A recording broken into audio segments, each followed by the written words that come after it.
ये हमारी बेटियां जो रोज हादसों का शिकार हो रही हैं, उनके लिए हम इस पुलिस प्रशासन, सरकार, कानून व्यवस्था सबको फेल मानते हैं। और ये समाज जो चुपचाप मूक दर्शक बना हुआ इन हादसों को देखता रहता है, इसे जगाने के लिए हम ऑल इंडिया महिला सांस्कृतिक संगठन की ओर से आह्वान करते हैं कि कोई भी बेटी साक्षी की मौत ना मरे, किसी भी बेटी को दरिंदों का शिकार ना होना पड़े।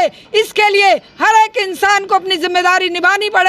सरकार को, पुलिस प्रशासन को और इस पूरी व्यवस्था पर यह एक धब्बा है कि कोई बेटी दरिंदों की इस तरह से हादसों का शिकार होती रहे। नशा एक बहुत बड़ा कारण है, नशा एक बहुत बड़ी लानत है इस पूरे समाज पर, जिसे सरकारें बेचकर कमाती हैं अपना रिवेन्यू और हमारे बच्चों को मरने के लिए छोड़ देती हैं। अभी यहाँ पर एजुकेशन मिनिस्टर आ रही हैं परिवार वालों से मिलने के लिए, और तमाम तरह से आप देख सकते हैं पूरे मोहल्ले में छावनी में तब्दील कर दिया गया, सुरक्षा व्यवस्था के इंतजाम की गई है। लेकिन जो सीसीटीवी कैमरा के फुटेज मिला उस आधार पर सब कुछ किया जाता है। लेकिन दिल्ली के लोग बोलने से क्यों भागते हैं? दिल्ली के लोग बोल नहीं रहे हैं कि घटना को आप देखे होंगे सीसीटीवी कैमरा के फुटेज, लोग आ रहे हैं जा रहे हैं, लेकिन कोई कुछ बोलने से तैयार नहीं हो रहा है।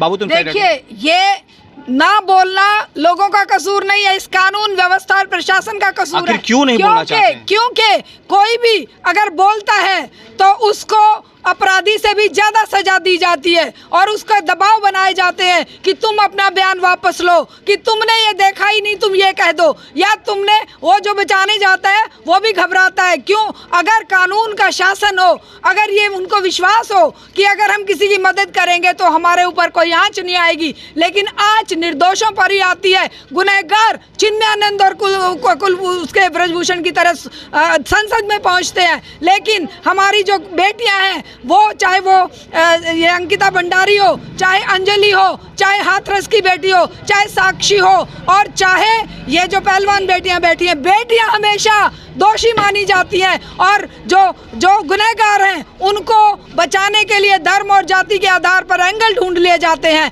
हम कहते हैं दरिंदे और अपराधी अपराधी हैं, उनकी लगातार इन पूरे परिवार से मिलने की कोशिश की जा रही है। आप देख सकते हैं तमाम यहाँ पर जो दिल्ली के लोग हैं, एजुकेशन मिनिस्टर खुद पहुँचे हैं, स्थानीय विधायक पहुँचे हैं, स्थानीय प्रशासन लोग पहुँचे, और तमाम जब से ही घटना को अंजाम दिया गया उस टाइम से ही लगातार कोशिशें की जा रही।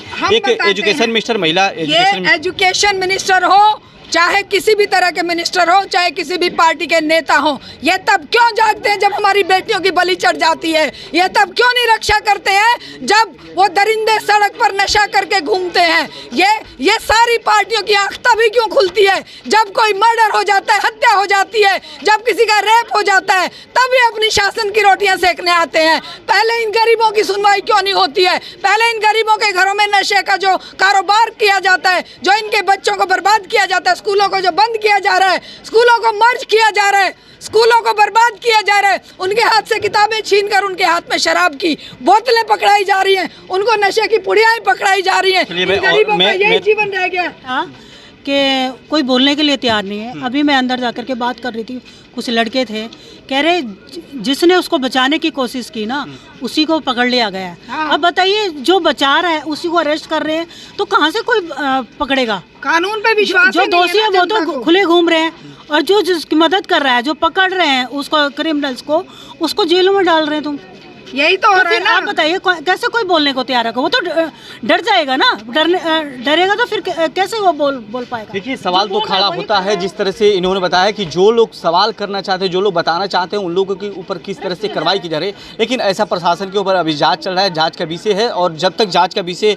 रहेगा तब तक कुछ नहीं बोला जा सकता है। हम लोग जज नहीं है, हम लोग कमेंटमेंट नहीं कर सकते हैं, और किसी को मैं दोषी साबित करने के लिए नहीं खड़ा हूँ। और ये जो चीज़ें हैं सामने दिखाई दे रही है कि क्या चीज़ें चल रही है, और प्रशासन के ऊपर लगातार सवाल खड़ा किया जा रहा है कि प्रशासन अभी तो क्या कर पाई है, और उनके साथ कौन कौन लोग हैं, जो उस लड़का के कौन कौन लोग श्रेय दिए हैं, उन सभी लोगों के जांच के विषय चल रही, जांच हो रहा है। लेकिन फिलहाल आप देख सकते हैं चारों तरफ से छावनी में तब्दील कर दिया गया इस बस्ती को, जहां से उस लड़की का घर है, साक्षी का घर है, और इसी घर के अंदर साक्षी रहती थी। लेकिन अभी तक जो जिस तरह से नतीजा देखा जा रहा है कि दिल्ली के मंत्री जी भी पहुँची हैं और तमाम लोग पहुँच रहे हैं मिलने के लिए, और उनको आश्वासन दिया जा रहा है कि जो होगा न्यायपूर्वक कार्रवाई की जाएगी। लेकिन लोगों की एक ही आवाज़ है कि जो जो व्यक्ति जिस तरह की घटना को अंजाम दिया है केवल मात्र उसका साजा यही हो सकता है कि फांसी के सजा उनको दिया जाए, नहीं तो आने वाले दिन में दिल्ली में महिलाएं सुरक्षित नहीं रह पाएगी। लगातार ये भी कोशिश की जा रही है, तमाम लोग यहाँ देख रहे हैं, यहाँ तो बोल रहे हैं लेकिन वहाँ तो कोई बोलने के भी तैयार नहीं जिस जगह पर घटना हुई है। लेकिन तस्वीरें आप देख सकते हैं कि सभी लोग सड़कों पर है, यहाँ तमाम विधायक जी, मंत्री जी सभी लोग पहुँच रहे हैं।